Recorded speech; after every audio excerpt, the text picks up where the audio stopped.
क्या आप एक निडर की भांति अपने जीवन को व्यतीत करना चाहते हैं? स्वतंत्रता और आत्मसम्मान के साथ, क्योंकि अपने आत्मसम्मान की रक्षा तो आपको स्वयं करनी होगी, या फिर आप सभी अत्याचार को सहना चाहते हैं? प्रतिपल, प्रतिदिन ऐसे मरना चाहते हैं आप सब? इन दोनों स्थितियों मूल्य तो हमें ही चुकाना होगा। किंतु आपको चिंता करने की कोई आवश्यकता नहीं है।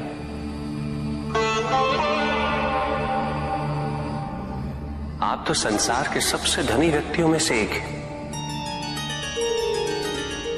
आपका ज्ञान ही आपकी पूंजी है।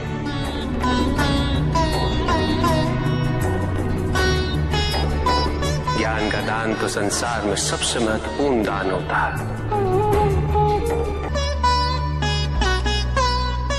और ये निस्वार्थ सेवा संसार पे बहुत बड़ा उपकार है। प्रत्येक समाज में ये विद्वानों का दायित्व बनता है कि वो निर्भीक होकर अपने समाज को उचित दिशा दिखाएं, समस्या का समाधान करें और प्रत्येक नागरिक को शिक्षा का अधिकार दिलाएं और शिक्षा व्यवस्था में अपना अपना योगदान दें। ये मात्र भय, अन्यथा विचारों की स्वतंत्रता भी कोई छीन सकता है? कभी नहीं। आप सभी ने अपने स्वार्थ और अपनी सुरक्षा के अपने अपने दायित्वों का परित्याग कर दिया, किंतु स्मरण रहे, यदि आज आप सब ने बलिदान नहीं दिया तो आने वाले समय में इसका परिणाम आपकी संतान को भुगतना होगा। आपकी आने वाली पीढ़ी को भुगतना होगा। जिस मन पर शब्दों का आक्रमण हो, वो मन तो निरंतर ही खोज में खोया रहता है। कभी शास्त्रों में, कभी पर्वतों पर, कभी समुद्र के किनारे, तो कभी तीर्थ स्थलों पर, कभी मंदिरों में, कभी वन में, किंतु जो वो खोज रहा होता है वो कभी मिलता नहीं, क्योंकि मन तो अभी भी स्थिर नहीं। वो व्यक्ति जहां भी रहे पुत्र, जहां भी जाए और जहां भी खोजे, तुमने भी सदैव शब्दों पर ध्यान दिया है कार्तिक, भले ही वो मेरे शब्द हो या किसी और की। तुम्हारी प्रतिक्रिया तो उन शब्दों पर ही आती, और जो मन केवल शब्दों को सुनता है वो उसके निहित अर्थ से स्वयं वंचित रह जाता। शब्दों की सत्यता को समझने के लिए, उनकी अनुभूति के लिए मन में शांति के साथ साथ रिक्तता भी अनिवार्य है, शून्यता भी अनिवार्य है। मन में इतना स्थान होना चाहिए पुत्र कि वो शब्दों के परे पहुंचने की यात्रा कर सके, किंतु मन कभी शून्य नहीं रहता, रिक्त नहीं रहता। वो सोचता है कि शब्दों का आधिक्य ही ज्ञान अर्जन है, शब्दों से ही ज्ञान है, इसलिए शब्दों का संचय करता रहता है। मन ये नहीं जानता कि परम ज्ञान तो शब्द अतीत है, एक अनुभूति जिसे शब्दों से बांधना असंभव है।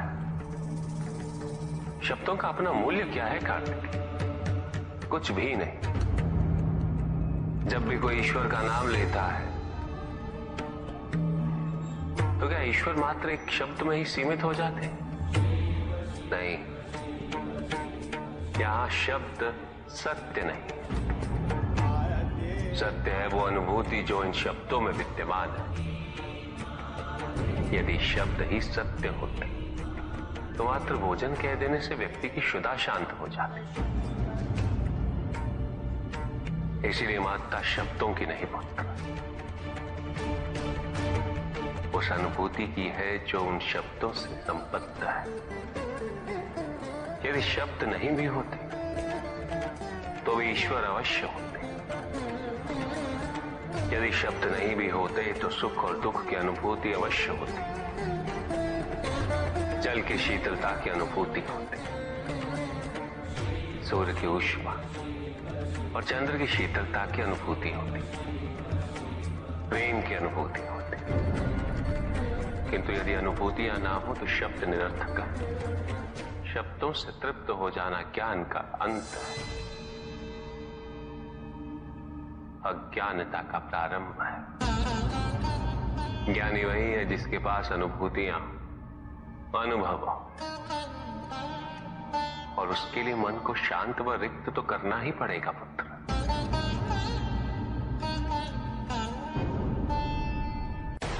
व्यक्ति यदि ये सोचे कि उसके दुख का कारण कोई और है तो वो सुखी कैसे रह पाएगा? यह असंभव है, क्योंकि दूसरों को परिवर्तित करना उसके वश में नहीं। वो तो केवल अपने आप को परिवर्तित कर सकता है। यही एक स्वतंत्रता है उसके पास। जो पीड़ा है, जो कष्ट है, वो व्यक्ति के अपने फल है, अपने निर्णय के फल। और जिस दिन वो अपने निर्णय परिवर्तित कर ले, उसी दिन उसके जीवन में परिवर्तन भी आ जाएगा। श्री कृष्ण ही सत्य है, संपूर्ण सत्य।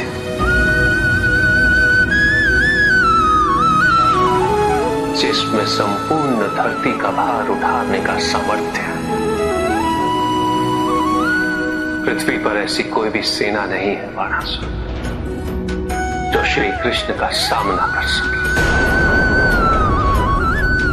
ऐसा कोई भी योद्धा नहीं है संसार में जो उनकी इच्छा के विरुद्ध उनके समक्ष या उनके विरुद्ध खड़ा हो सके। भले ही वो योद्धा कितना ही शक्तिशाली क्यों ना हो, भले ही उसकी सहस्त्र भुजाएं क्यों ना हो,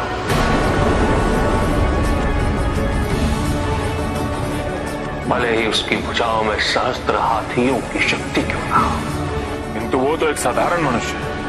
श्री कृष्ण को पूर्ण रूप से